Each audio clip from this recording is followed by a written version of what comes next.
we'll grab the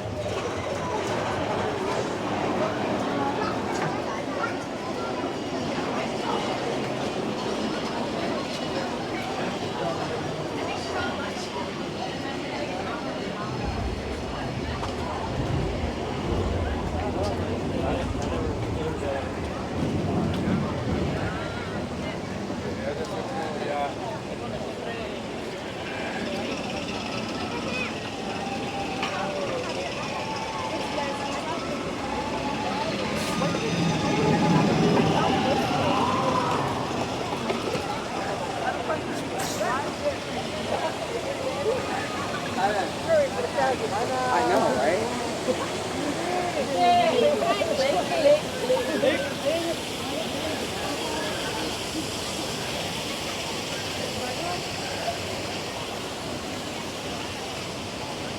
Really appreciate it. Definitely, it's like a spirit ride. So it's like, oh, we did the background.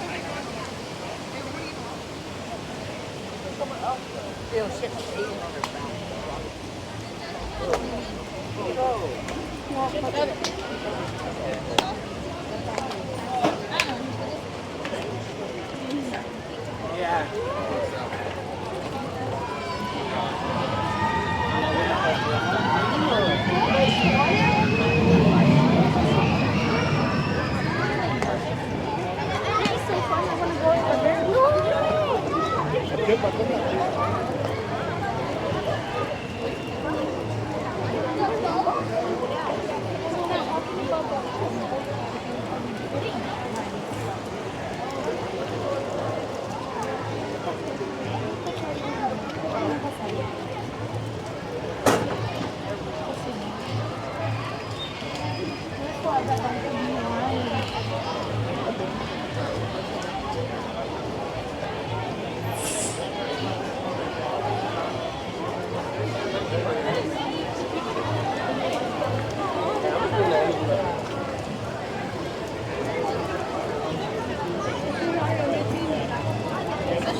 Quit reading it. I'm not. No more.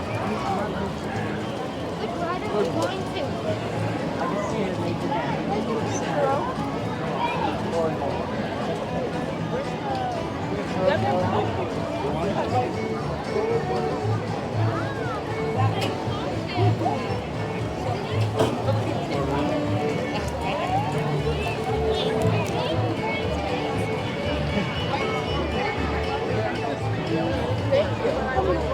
Oh my God! They were. Nope, I didn't even look at me when I said it.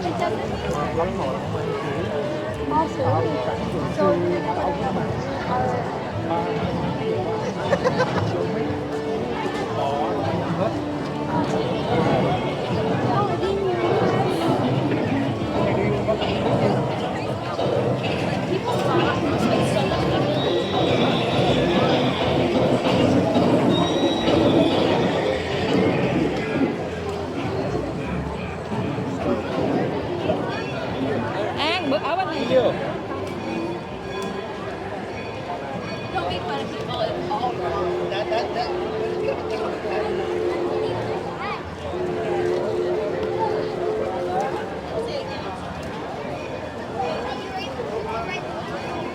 Oh, wait, Jessica, I wanted to see. Oh, yeah, hold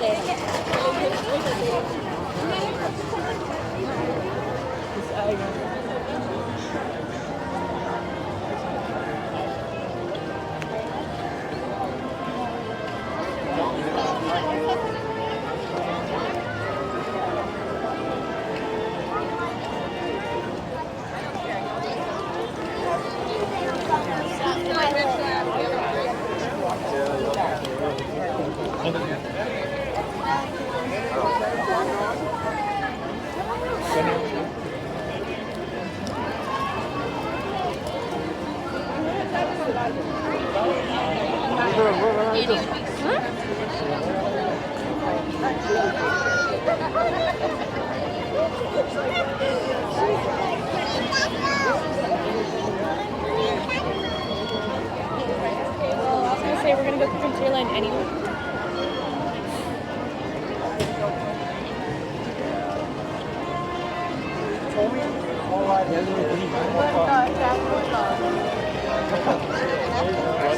Corn dog.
Yeah, baby.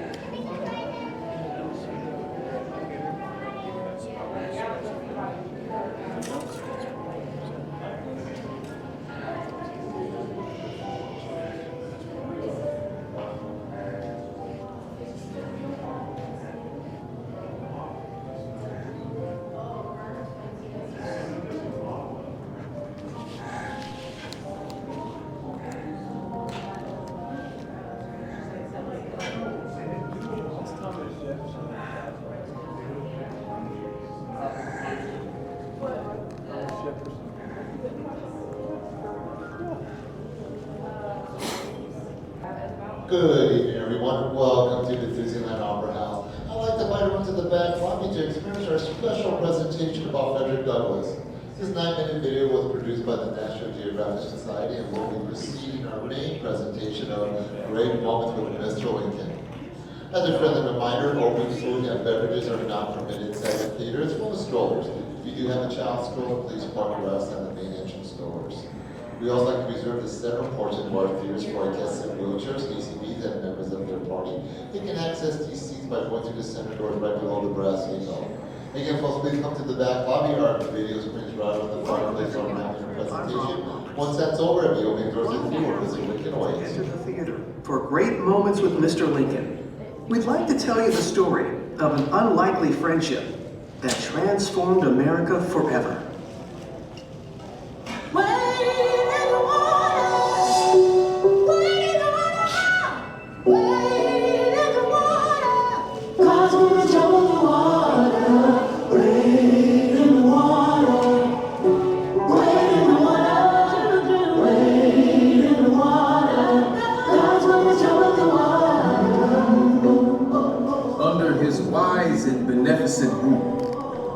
We saw ourselves gradually lifted from the depths of slavery to the heights of liberty and manhood. Though we waited long, we saw all this and more.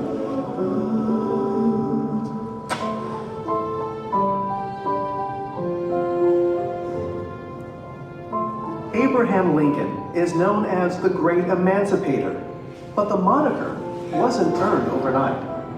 It would take the tireless work of the abolitionist movement, led by Frederick Douglass, who himself was born enslaved, to guide Lincoln towards the cause of freedom. I am alike familiar with the whip and chain of slavery, and the lash and sting of public neglect and scorn, that my back is marked with the one, and my soul is fettered with the other. After years of opposition, these two giants would find common ground and change the course of history. 10 years before the Emancipation Proclamation was enacted, if all earthly power were given me, I should not know what to do as to the existing institution. Oh, had I the ability, and could I reach the nation's ear, I would today pour out a fiery stream of biting ridicule, blasting reproach, withering sarcasm, and stern rebuke. For it is not light that is needed, but fire. It is not the gentle shower, but thunder.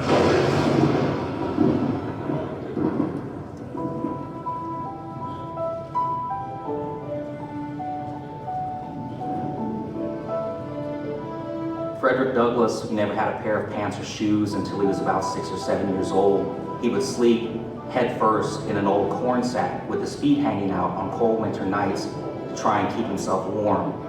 teaching the enslaved to read was illegal, so young Frederick secretly traded what little food he had in exchange for reading lessons.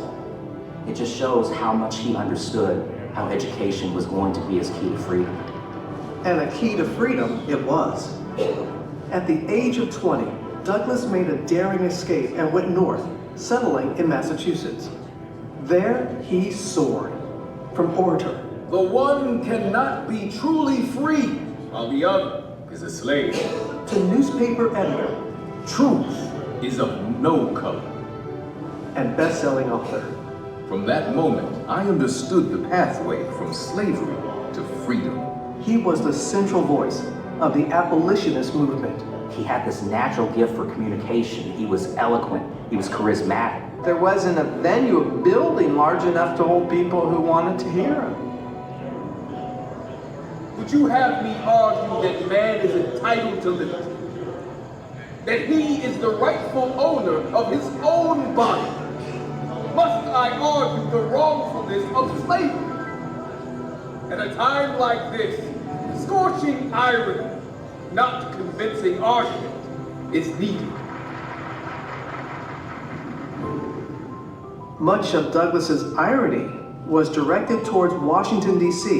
and Abraham Lincoln, the anti-slavery president who took office just as the Civil War began in 1861. Anti-slavery is very different than being an abolitionist. It was very gradual that most anti-slavery candidates believed in the abolition of slavery. I do not suppose that ultimate extinction would occur in less than 100 years at the least. That would have put the end to slavery in 1958. And for Frederick Douglass, that's outrageous.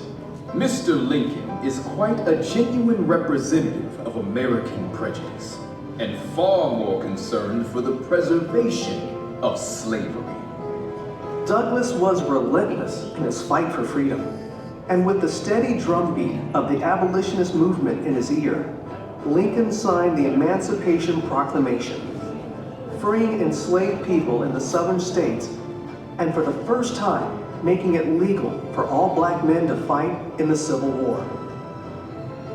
These new soldiers injected the Union Army with much needed manpower, but still, they faced discrimination and disparity. Douglass is so outraged that he makes a trip to DC and decides he wants to meet with Lincoln himself.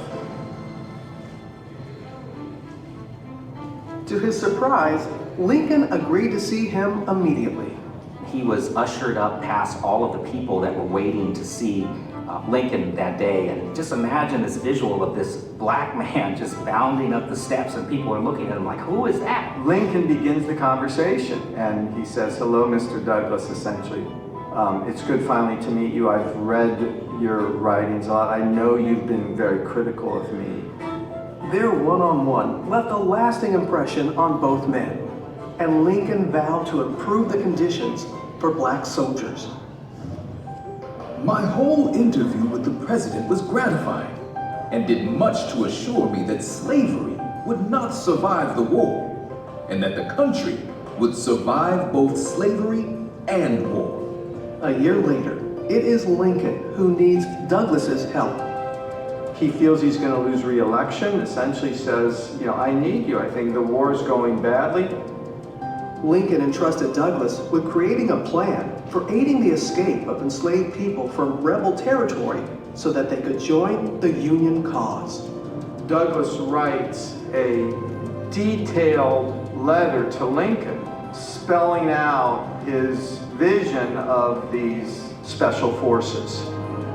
He did not let me feel for a moment that there was any difference in the color of our skins.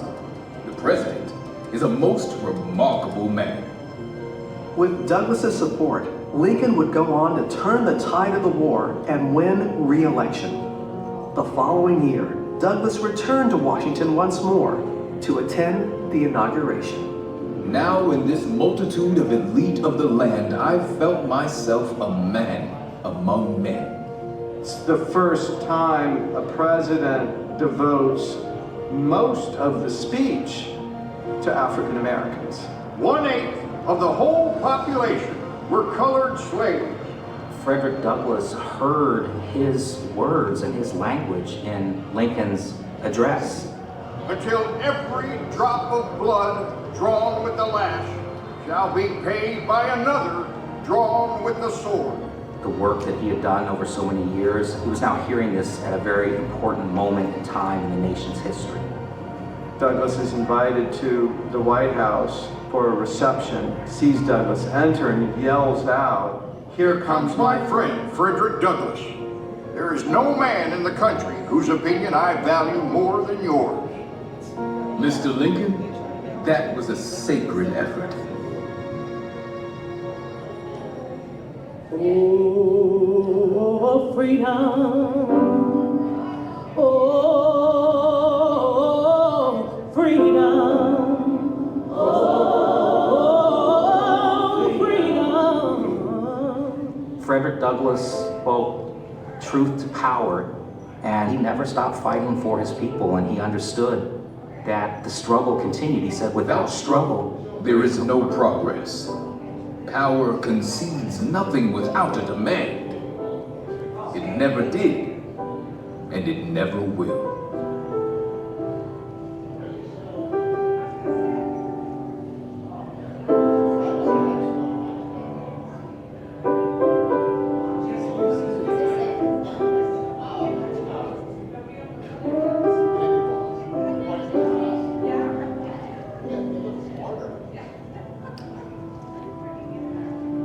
And now, here is Walt Disney to talk a little more about the nation's 16th president, Abraham Lincoln.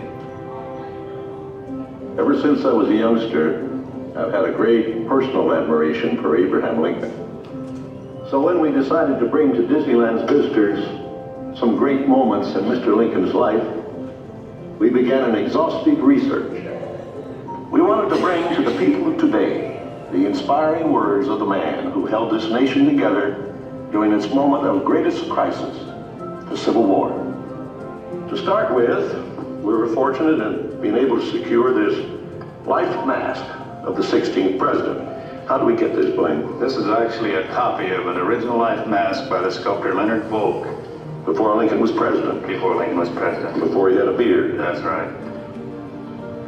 During our exhaustive research into Lincoln's life, we studied his mannerisms, his gestures, and even his voice characteristics to create a faithful likeness of this honored man. The final result is so lifelike that you might find it hard to believe. Now let's go into the Opera House and listen carefully to the words of Mr. Lincoln, spoken by him a century ago, but which still apply today to free men everywhere. If you would now please pass through the doors leading to our theater, we welcome you to Great Moments with Mr. Lincoln. All right, folks, it's showtime. I'd like to invite you over to the back lobby. I'll be opening the doors to the theater momentarily. But safety first, folks. There's a red line right inside this carpet. Make sure you stand on the far side of this red line. This red line because these automatic doors will be opening out towards you. Again, as a friendly reminder, open food and beverages are not permitted inside the theater. So if you do have, please either finish it, discard it, or place it right inside your backpack. We also like to reserve the center portion of our theaters for our guests in wheelchairs, ECVs, and members of their party. You can access these seats by going through the center doors right below the brass eagle. Now, as you enter the theater, please watch your step. We do have step ramps on uneven floors inside. Yes. I have a question. Yes. Is the reason you say stand behind the red lines because somebody being banged by the doors? No, because when the doors open, you're going to be hit by the doors. No, but is everybody like, I didn't walk into the door and the doors just slammed them in the face? Yeah, it would. That's why you have to be very careful. So stay behind the red light. Don't enter until the doors are fully open, please.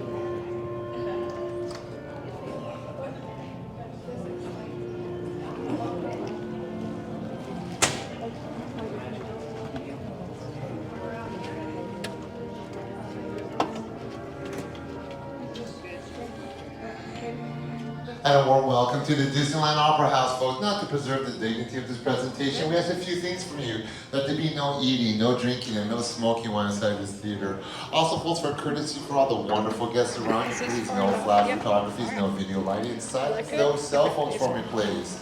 Now, during the presentation, if you need to leave early for any reasons, no worries, folks. We'll use the exit doors on the far right side of the theater. Even the exact same doors should be used at the conclusion of our presentation.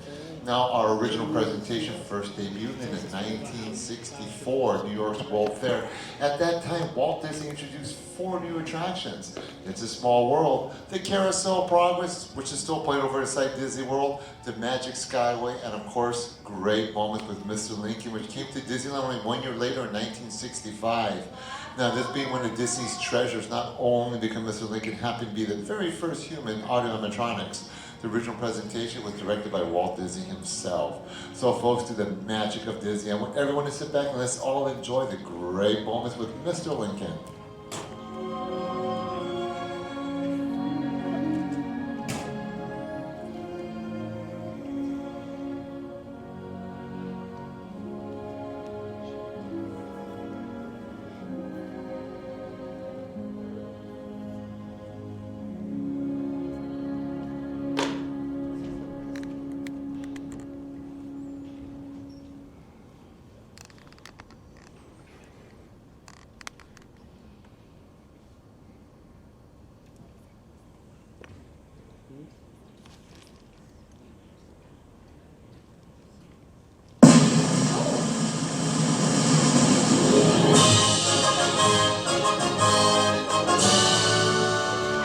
Ladies and gentlemen, we welcome you to Great Moments with Mr. Lincoln.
This was the American dream, the prayer for the future.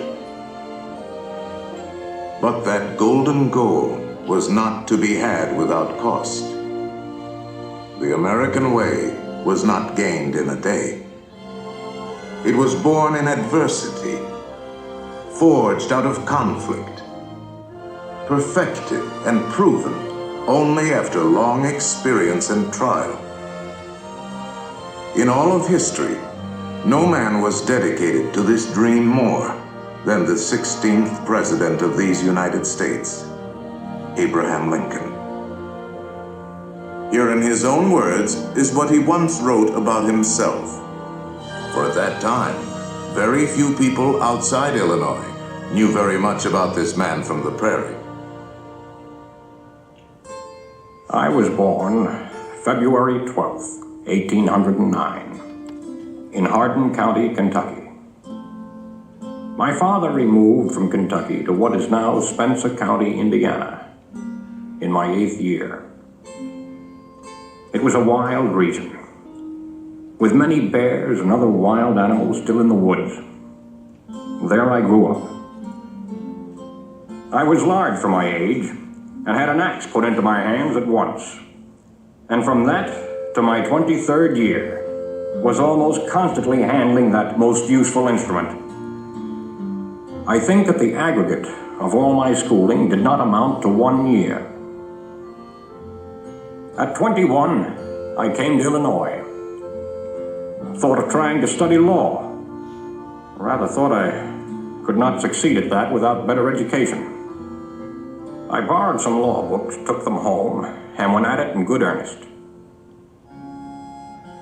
In 1854, the law profession had almost superseded the thought of politics in my mind, when the repeal of the Missouri Compromise aroused me as I had never been before. What I have done since then is pretty well known.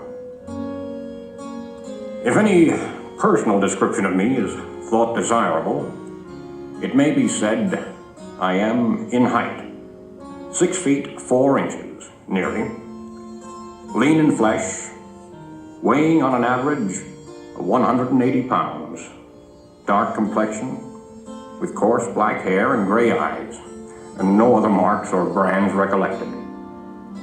Yours very truly, A. Lincoln. Abraham Lincoln became president faced with the terrible threat of civil war, a thing he dreaded, yet a calamity he was prepared to meet if he must. Without union, the Constitution is only a piece of paper. I know there is a God, and that he hates injustice and slavery. I see the storm coming. I know his hand is in it. If he has a place and work for me, and I think he has, I believe I'm ready.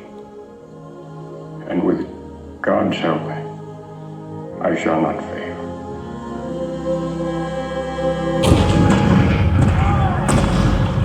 April 12, 1861, Fort Sumter. The cannons spoke for war. Civil war, violent, devastating. Now had come the reckoning, the supreme test that would decide whether a republic founded on liberty could survive the terrible strife of men's passions.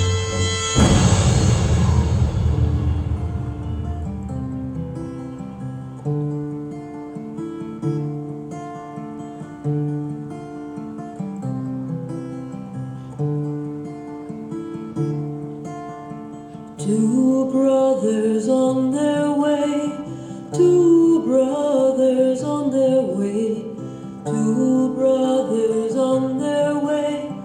One wore blue and one wore gray. One wore blue and one wore gray as they marched along their way. The fife and drum began to play, all on a beautiful morning.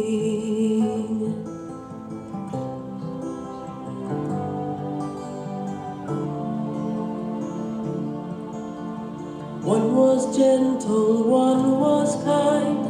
One was gentle, one was kind. One came home, one stayed behind.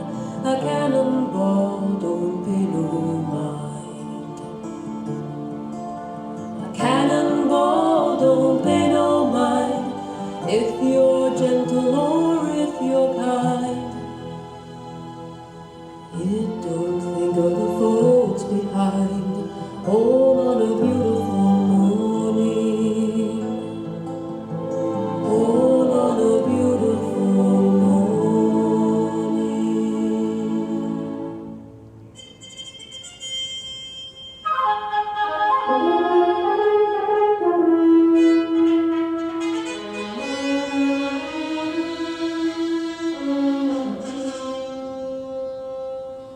Fourscore and 7 years ago, our fathers brought forth on this continent a new nation, conceived in liberty and dedicated to the proposition that all men are created equal. Now we are engaged in a great civil war, testing whether that nation, or any nation so conceived and so dedicated, can long endure. 10 brief sentences. So simple, so direct. Abraham Lincoln had not expected his words to live beyond their temporary moment. But time and history would dictate otherwise. And so today, his Gettysburg Address is immortal, a rich and treasured part of our country's heritage.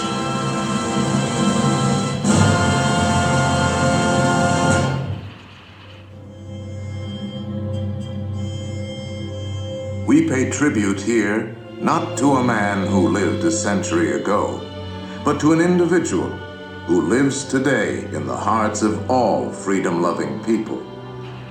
His prophetic words are as valid for our time as they were for his. And now, the skills of the sculptor and the talents of the artist will let us relive great moments with Mr. Lincoln.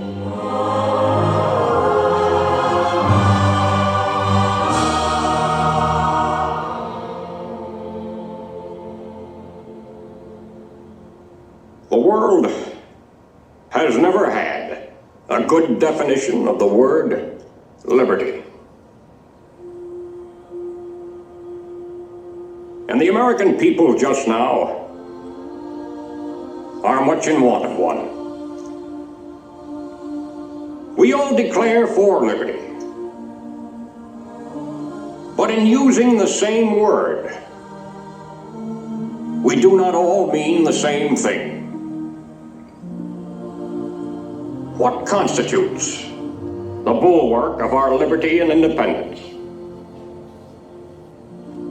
It is not our frowning battlements, our bristling seacoasts. These are not our reliance against tyranny. Our reliance is in the love of liberty, which God has planted in our bosoms. Our defense is in the preservation of the spirit which prizes liberty as the heritage of all men, in all land.